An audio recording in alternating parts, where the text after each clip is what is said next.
Ამ წუთებში კი საქალაქო სასამართლოში სინდისის 8 პატიმრის პროცესი მიმდინარეობს. ჯგუფური ძალადობის ბრალდებით დაკავებულების საქმე უკვე დასკვნით ეტაპზეა. დღევანდელ პროცესზე გამომძიებელი ლევან ბასილაძე იკითხება, რომელმაც ვეფხია კასრაძის, ვასილ კაძელაშვილის, ზვია ცეცხლაძის და გიორგი გიორგაძის საქმეებზე საგამოძიებო მოქმედებები ჩაატარა.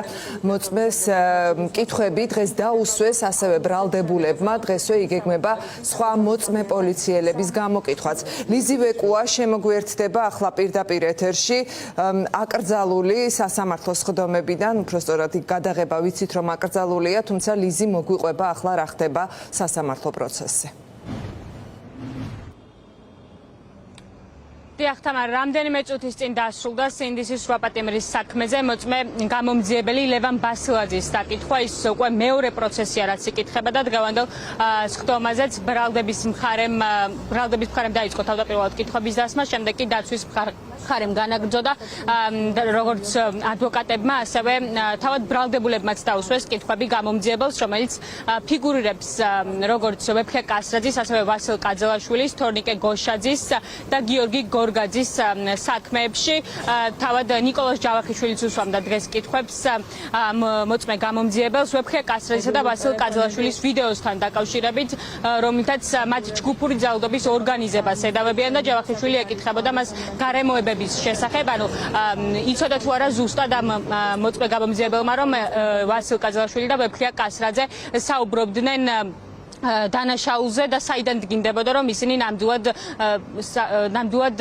მოკლედ ეს ვიდეო იყო თუ არა ნამდვილად ავთენტური. რაც შეეხება ადვოკატების კითხვებს, ადვოკატების კითხვები უმეტესწილად ეხებოდა გარემოებებს გიორგი გორგაძის ვიდეოს, შოთა თუთბერიძე გორგაძის უფლებადამცველი ბასილაძეს ეკითხებოდა რა იცოდა მან, რომ ქვა რომელიც გორგაძემ გაისროლა და რომლის სროლასაც მას ედავებიან პოლიციელების მიმართ, ნამდვილად პოლიციელების მხარეს იყო მოხვედრილი. ამ ყველაფერთან დაკავშირებით კი ბასილაძის თქმით ეს ყველაფერი ვიდეოში ნათლად ჩანს, თუმცა უფლებადამცველის შეფასებით ვიდეო არის დამონტაჟებული, გაწყვეტილი და შეუძლებელია რომ ამ ვიდეოთი გორგაძის ბრალეულობა დადასტურდეს.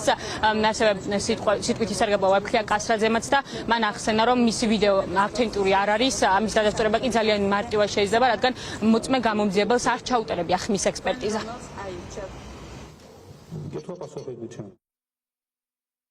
თქვენ რაიმე ღონისძიება ჩაატარეთ, რომ დაგედგინათ შეესაბამებოდა თუ არა ეს მოწოდებული ინფორმაცია სინამდვილეს?